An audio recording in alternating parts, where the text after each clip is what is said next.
बिहार में महागठबंधन की नई सरकार के गठन के बाद से ही बिहार की जनता डिप्टी सीएम तेजस्वी यादव को उनके पुराने वादे याद दिलाने लगी है। फिर वह 10 लाख रोजगार, किसानों की कर्ज माफी की बात हो या फिर संविदा पर नौकरी के प्रावधान को खत्म करने की, ये सवाल तेजस्वी यादव से इसलिए पूछा जा रहा है क्योंकि ये सभी उनके चुनावी घोषणा पत्र में शामिल थे। ऐसे में आज हम आपको बताएंगे कि नए सहयोगी तेजस्वी यादव के साथ आने के बाद सरकार में क्या क्या बदलाव हो सकते हैं। क्या तेजस्वी अपने चुनावी वादों को पूरा करेंगे? इन वादों पर विपक्ष का क्या कहना होगा? तो आइए आपको तमाम सारी चीजों से रूबरू कराते हैं। सबसे पहले बात होगी 10 लाख रोजगार पर। क्या बोले हैं तेजस्वी यादव, इसके बारे में 2020 विधानसभा चुनाव के दौरान तेजस्वी यादव ने वादा किया था कि उनकी सरकार आई तो बिहार में 10 लाख लोगों को रोजगार देंगे।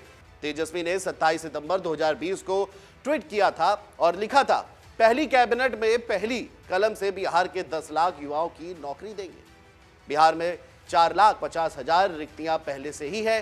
शिक्षा, स्वास्थ्य, गृह विभाग सहित अन्य विभागों में राष्ट्रीय औसत के मानकों के हिसाब से बिहार में अभी 5,50,000 नियुक्तियों की अत्यंत आवश्यकता है। अब तेजस्वी सरकार में आ चुके हैं, खुद डिप्टी सीएम है। ऐसे में जाहिर सी बात है कि लोग उनसे 10 लाख रोजगार पर सवाल करेंगे। तेजस्वी के शपथ ग्रहण से पहले ही इस मुद्दे पर विपक्षी पार्टी भाजपा उन्हें घेरने लगी। एक न्यूज चैनल से बातचीत में तेजस्वी ने कहा, हाँ, हमने वादा किया था कि बिहार का सीएम बनते ही पहला फैसला नौकरियां देने का होगा।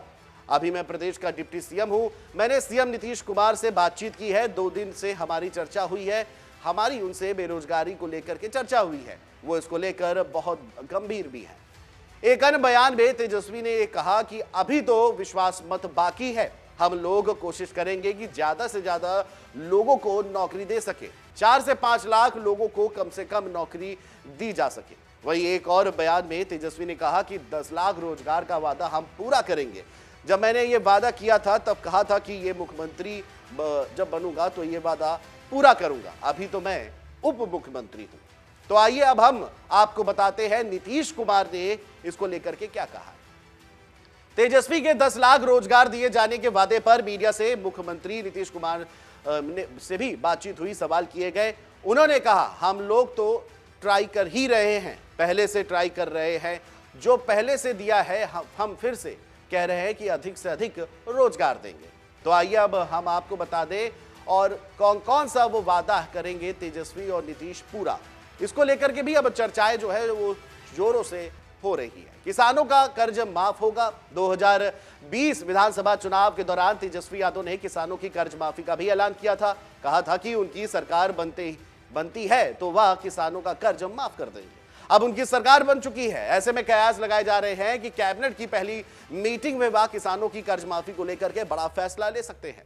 बताया जा रहा है कि इसके लिए पर्दे के पीछे अभी से तेजस्वी नीतीश कुमार पर दबाव डालना भी शुरू कर चुके हैं।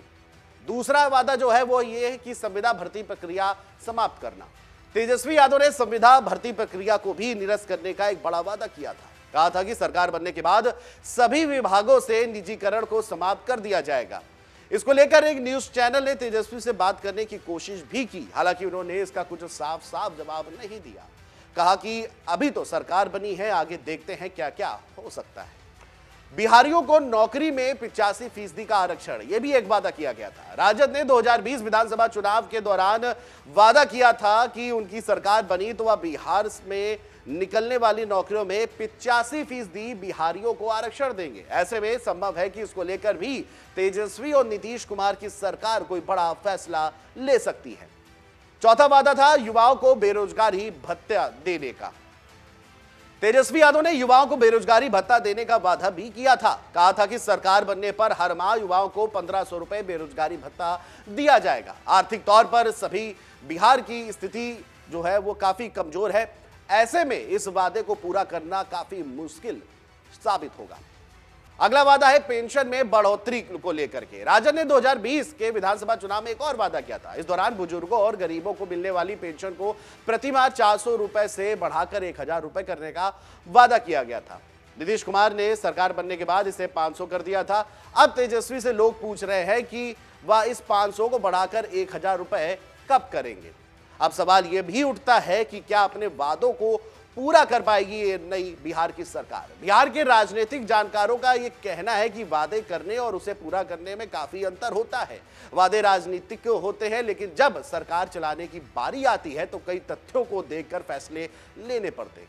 अभी बिहार में आर्थिक स्थिति अच्छी नहीं है। ऐसे में तेजस्वी के सामने वादों को पूरा करने में कई चुनौतियों का सामना करना होगा। अगर आंकड़ों और तथ्यों पर बात करें तो मुझे नहीं लगता कि तेजस्वी अपनी सभी वादों को पूरा कर पाएंगे। हाँ, कुछ वादों को पूरा जरूर करेंगे और वह ये भी बताते हैं कि कोशिश करेंगे कि उन्होंने लोगों के लिए काम किया होगा। ये मैसेज जो है वो जनता के बीच जाए। तो कई वादे हैं, किसानों से लेकर के बेरोजगारी भत्ते को लेकर के, युवाओं को लेकर के, पेंशन को लेकर के और संविदा प्रक्रिया को समाप्त करने को लेकर के। लिहाजा कैबिनेट की पहली मीटिंग के बाद क्या कुछ होगा, बिहार की जो जनता है वो जो कयास लगाई रही है, क्या वो ये सरकार पूरा कर पाएगी या नहीं, ये तो आने वाला वक्त ही बताएगा। अगर आप ये वीडियो YouTube पर देख रहे हैं तो हमारे चैनल को सब्सक्राइब करें और बेल आइकन को दबाना ना भूलें। अगर आप Facebook पर ये वीडियो देख रहे हैं तो हमारे पेज को लाइक करें। डाउनलोड करें अमर उजाला ऐप और पाएं खबरें लगातार।